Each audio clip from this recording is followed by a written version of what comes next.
আজকে শঙ্কর মাছ রান্না করব। মাছটা ভালো করে ভেজে রেখেছি এখানে। ওই তেলের মধ্যেই শুকনো লঙ্কা ভেজে পেঁয়াজ টমেটোটা ভালো করে ভেজে নিচ্ছি।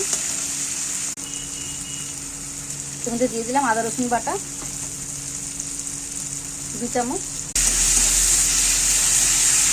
নুন, লঙ্কার গুঁড়ো, হলুদের গুঁড়ো, অল্প একটু জল দিয়ে দিলাম।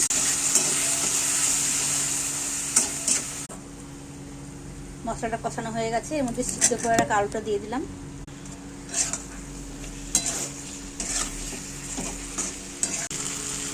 আলুটা মশলার সাথে 5 মিনিট কষিয়ে নিয়েছি। এবারে জল দিয়ে দিচ্ছি। ঝোলটা ফুটে গেছে। এখন ভেজে রাখা শঙ্কর মাছগুলো এর মধ্যে দিয়ে দিলাম। ঢাকা দিয়ে 10 মিনিট রান্না করে নিচ্ছি মিডিয়াম ফ্লেমে। 10 মিনিট পর ঢাকনা খুলে গরম মশলার গুঁড়ো দিয়ে দিলাম, ধনে পাতা দিয়ে দিলাম,